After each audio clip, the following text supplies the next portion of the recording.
2013. I actually was a student worker. I graduated in 2006. I had worked 5 plays as a student on stage crew, and I actually met my wife there. It's kind of cool. And then I went to live in Miami for 7 years, and my aunt who works here was like, hey, the job is opening up, you should apply. And it was kind of cool because at the same time my wife and I had talked about whether we wanted to live down in Miami or not for the rest of our life. And it was kind of not like we're going to look for another job, but it was like, yeah, we'd be willing to go somewhere. And it's like 2 weeks later that came up, and if it hadn't been for that conversation that we had, we probably wouldn't have even been interested in the job. It had just been like, oh, that would be kind of cool. So God led us here in 2013, and we bought a house, and this is my 10th university production, and we've done 2 summer plays a year, except for the first year I was here.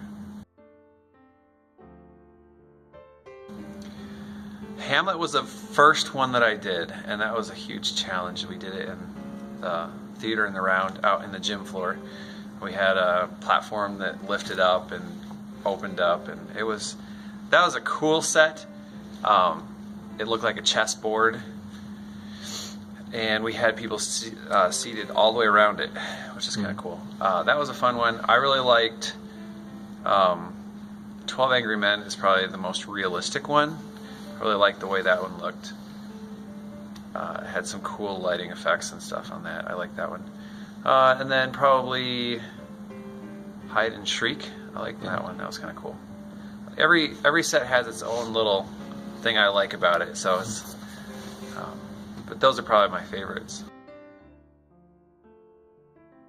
Well, this depends on where you are. I would say for here, it's trying to get all the elements in a small space, because we have the size of our stage the audience sees is almost exactly the same size of the stage that we actually have to work with.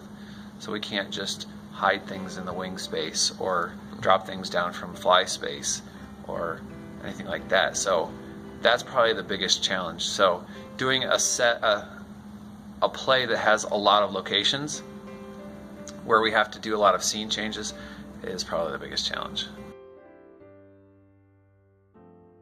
One of my workers during Hamlet was underneath of the stage screwing it together, and the bit fell out into his mouth and he swallowed it.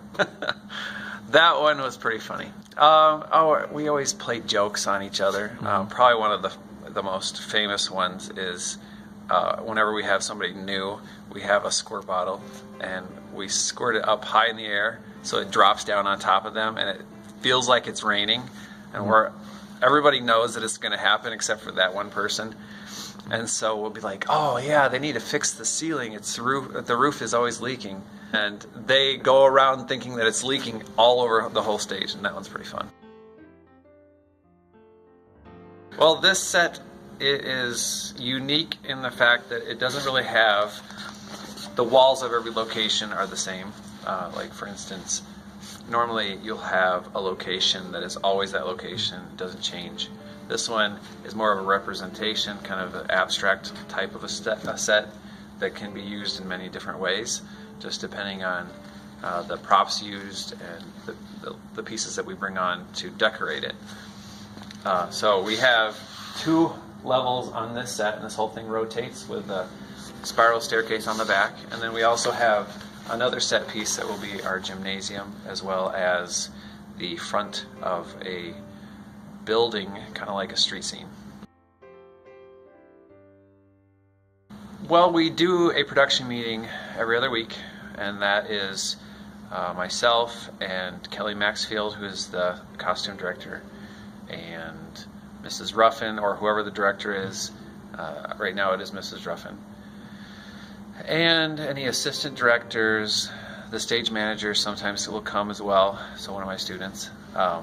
And we will talk, and then also the communications, they come for anything that we have to do with promotionals or things like that.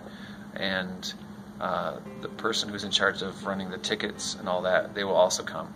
and we will go through everything that needs to happen, any questions that need to happen. And if we didn't have this, a lot of times you would have assumptions that it's being done by someone else, and it just helps us to know, okay, this is where we are, this is what we need to do, and then any questions that can be asked, you kind of ask them all in the same room rather than sending emails around. So that's the primary way that we collaborate. Of course, for me, I often will go to the director directly to see what they want. I'll ask them questions. And it depends on the style of the director. I mean, one director I have will be very straightforward on exactly what he wants, and I will put it on the paper and make suggestions to it. And then another one, I will come with the design and we'll work together from that initial idea. And it's kind of a director by director basis. Yeah. It depends on how construction savvy they are. If you know what you're doing on construction and it's more of the design, I would say you need to look at what a lot of people have done before you. Not necessarily the same exact play, but look online. There are so many pictures of awesome sets out there that you can get ideas from. That's where I have learned a lot from. And even now when I do a set design, I will go and I'll look and I will take elements from other people's sets and kind of put them all together into a design. And of course I have my own ideas. It's not exclusively from that, but that's at least where I can have some basis from. And then of course you're going to look at historical stuff and see where like if you were in the 1800s in a street, you'll see what a street looks like in the 1800s, that kind of thing. So probably just go and get inspired. I think that's the biggest thing.